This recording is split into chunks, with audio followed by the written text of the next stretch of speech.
Hello and welcome back to World 360.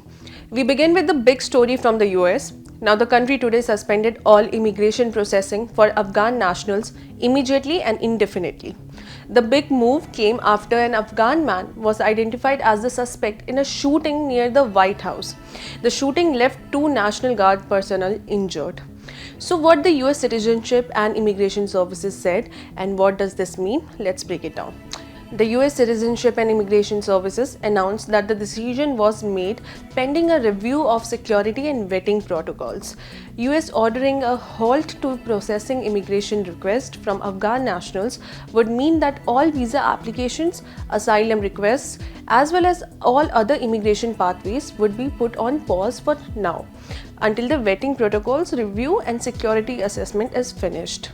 What do we know about the suspect? According to Homeland Security Secretary, the 29-year-old man had entered US from Afghanistan in September 2021. The Afghan national, as per US authorities, entered the country under a Biden-era immigration program, which was called Operation Allies, that was welcomed after Taliban takeover. After the shooting, Trump called it an act of terror and said that he will double efforts to deport migrants. He said, and I quote, "We must now re-examine every single alien who has entered our country from Afghanistan." Trump said this in a video statement. The US president has also ordered additional 500 more troops to Washington after the shooting. Well, there has been no response from Taliban administration so far, but it is important to note that Afghan officials over the recent months have said that they are open to discussing the repatriations of Afghan nationals with US. We will keep a close watch on this developing story and get to you the latest updates soon. Moving to France, where the country's highest court has upheld former President Nicolas Sarkozy's conviction for illegal campaign financing his failed 2012 re-election bid. The former French president, who served 2007 to 2012, was convicted in 2021 and 2024. He had appealed against his 2024 conviction. Now, this particular ruling comes days after Sarkozy was sent to jail in another case and was found guilty for efforts by close aides to secure Libyan funds for his 2007 presidential bid. He released from the prison just 2 weeks back pending appeal.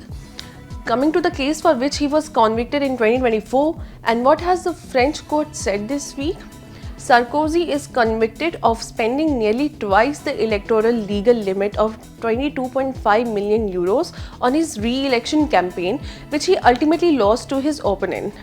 The case is often referred to as the Bygmalion affair, as it involved a scheme where a PR firm named Bygmalion was used to conceal the actual costs of lavish campaign events by invoicing Sarkozy's UMP party instead of his campaign. France's court yesterday upheld the conviction and confirmed the convictions, saying that illegal campaign financing had been established. It upheld Sarkozy's 1-year non-custodial sentence, half of which is suspended. Sarkozy's lawyers have said that the former French president is considering bringing the case to the European Court of Human Rights. For our last story on this edition of World 360, we are looking at a country in South America. Former Brazilian President Jair Bolsonaro has started his prison sentence of 27 years and 3 months. The Supreme Court earlier this week ordered that the leader must start serving his sentence for plotting a coup following his loss in the last election. Bolsonaro was found guilty of taking part in a plan to overturn the results of the 2022 presidential election. The Supreme Court ruled that he led the attempt to stop the peaceful transfer of power. On January 8, 2023, thousands of his supporters stormed Brazil's Congress, Supreme Court and Presidential Palace to protest the election of Lula da Silva. Prosecutors said Bolsonaro encouraged these actions to create chaos and challenge Brazil's democracy. Bolsonaro's arrest had long drawn attention from one international figure, Donald Trump.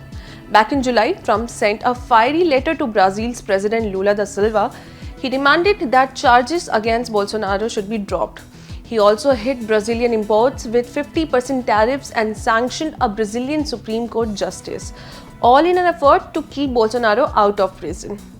Lula has called the Bolsonaro family traitors, putting ambitious right-wing politicians in a tough spot because they want to distance themselves from Trump-era tariffs, but they still need Bolsonaro's support to stay competitive. After Bolsonaro was jailed, Brazil President Lula has said that his country gave the world a lesson in democracy, while Bolsonaro himself has called this case and the trial a witch hunt engineered to prevent him from contesting 2026 elections. That's it for today. Thanks for watching.